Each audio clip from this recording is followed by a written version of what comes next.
지난 뷰티 앤 석세스 시간에는 취업과 성형에 대한 내용 전해드렸는데요. 이번 시간에는 성형 부작용에 대해 박규호 코앤 성형외과 원장을 모시고 알아보겠습니다. 안녕하세요. 안녕하세요. 네. 성형수술로 취업에 도움이 될 수도 있겠지만 또 많은 분들은 사실 부작용을 걱정을 하실 텐데요. 실제로 좀 어떻습니까? 네, 제가 지난 시간에 단순한 외모의 변화뿐만 아니라 관상과 관련된 어떤 그런 영향까지 고려된 성형수술에 대해서 몇 가지 사례를 들여서 말씀을 드렸었는데요. 고성형을 통해서 자신감을 얻거나 이미지가 변화되는 그런 경우들도 있지만, 여러 가지 원인 때문에 오는 이 부작용 때문에 고생하는 분들도 많죠.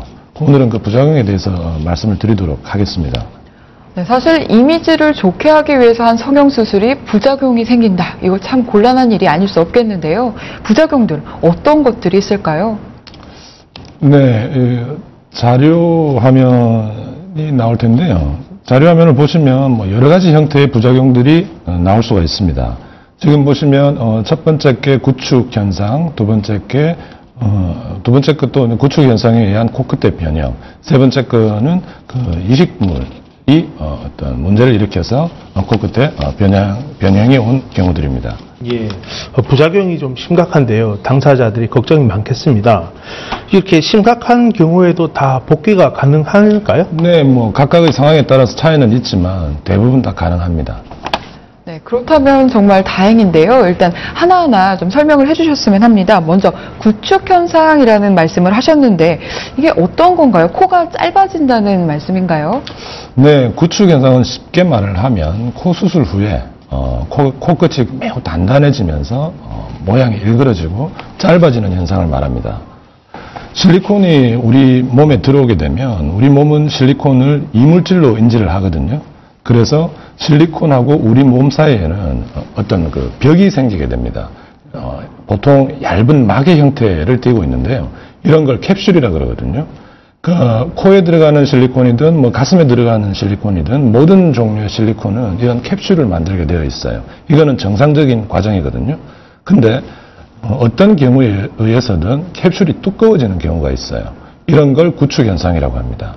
코의 경우에서 보면 콧등은 이 단단한 뼈하고 단단한 연골로 구성이 되어 있기 때문에 구축 현상이 발생하더라도 약간 코가 두툼해진다든지 그런 정도 선에서 그치죠. 근데 코끝은 굉장히 부드러운 조직으로 이루어져 있기 때문에 구축 현상이 생기게 되면 위로 말려 올라간다든지 또는 모양이 아주 이렇게 일그러지거나 이런 형태의 변화를 거치게 되죠. 보통 이런 경우에 이 실리콘을 반드시 제거를 해줘야 돼요. 이 구축 현상은 계속 진행이 되게 되거든요. 보통은 저희가 먼저 실리콘을 제거하고 그 다음에 코끝이 부드러워지고 난 다음에 이 변화된 코끝의 형태를 다시 잡아주는 그런 수술을 하게 되는데, 저희 같은 경우에는 원 스텝으로 실리콘을 제거하면서 이렇게 딱딱해져 있는 캡슐들 같이 제거를 해서 해결을 하고 있습니다. 예, 보통 이제 코 수술이라고 하면 코를 높이거나 또 크게 하기 위해서 하는데 코가 짧아진다 하면 정말 좀 심리적으로 참 충격이 크겠습니다. 그렇죠. 이게 얼굴이기도 하고 이 심리적인 어떤 스트레스가 상당히 크죠. 그래서 사회생활 전반적으로 위축도 일어나고요. 그리고 이게 아까 말씀드렸지만 계속 진행이 되기 때문에 결국은 반드시 재수술을 해줘야 됩니다. 재수술을 통해서 이제 이런 어떤 심리적인 어떤 부분들도 좀 컨트롤이 가능하겠죠. 네. 다음은 보형물이 이동하는 그런 경우인데요. 이 안에 넣은 보형물이 이동하면 문제가 생기나요? 정확한 위치에 들어가지 않고 그러면은 예를 들면 지금 아마 자료 화면에 보일 텐데요. 코가 휘어 보이겠죠. 원래 휘어져 있는 경우도 있지만 보형물 때문에 저렇게 휘어져 보이기도 하거든요. 그리고 정확한 위치에 있지 않으면 이렇게 보형물이 움직이기도 하죠. 예, 보형물이 움직이면 확실히 잡아놓은 코 모양이 변하겠는데요. 그렇다면 보형물이 움직이는 이유와 또 이럴 때 처치에 대해서 좀 말씀을 해주십시오. 보형물이 움직이는 것은 결국은 정확한 위치에 들어가지 않았기 때문입니다. 보형물은 코뼈하고 골막 사이에 들어가줘야 돼요. 골막이 뭐냐면 우리 왜 음식점에서 이렇게 갈비 뜯을 때 보면 갈비뼈에 붙어 있는 단단한 막들 있죠. 그런 게 골막입니다.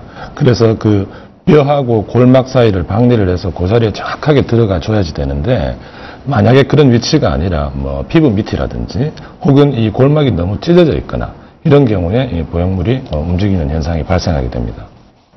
네. 이런 경우에는 그럼 어떻게 좀 보형물을 고정을 해줘야 될까요? 이거는 재수술을 하셔야죠. 해서 그 움직이는 보형물을 빼낸 뒤에 다시 그 정확한 그 박리 부위를 찾아가지고 그 부분을 공간을 만들어서 정확하게 넣어주면 해결이 가능합니다. 네. 나머지 부작용들에 대해서도 좀 설명을 해주시죠. 그 수술은 코 수술을 고려할 때는 반드시 얼굴과의 전체적인 어떤 밸런스가 고려가 돼야 되거든요. 자료화면에 보시면은 전혀 어떤 그런 거를 고려하지 않고 수술이 이루어지거나 또는 너무 인위적으로 보이게, 지금 보면 저런 분 같은 경우에는 실리콘이 비쳐 보이기도 하고요. 사실 그 환자분들이 원하는 거는 자연스럽고 예쁜 걸 원하는 거거든요. 자연스럽지 못하고 어색함이 있다면은 결국은 재수술을 하시게 되죠. 네. 그럼 마지막으로 재수술에 대해서도 좀 한마디 부탁드립니다. 사실 성형수술 중에서도 코 재수술이 가장 까다롭고 난이도가 있는 수술로 봅니다. 왜냐하면 이 코가 일단 아주 정교한 형태의 3차원적인 구조인데다가 이 다른 어떤 수술 부위하고는 달리 수술 전에, 특히 코끝이죠. 수술 전에 코 안의 상태를 알 수가 없어요, 저희가.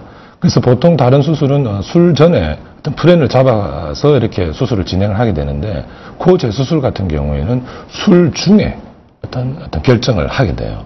그래서 그 코에 대한 정확한 지식이라든지 어떤 임상 경험, 그러니까 이런 어떤 경험들이 풍부한 이런 경우가 아니라면 제대로 된 수술이 이루어질 수가 없는 경우가 많죠. 그래서 그 수술 중에 그 코 안의 상태에 대해서 정확하게 판단을 내리고, 그 다음에 어떤 보형물을 혹은 어떤 이식물을 사용할 것인가 결정을 하고, 또 환자의 선호도라든지 또 심리적인 상태까지 충분히 고려가 되어야지 좀 만족할 만한 어떤 재수술 결과가 나타날 수 있습니다. 예, 말씀 잘 들었습니다. 감사합니다.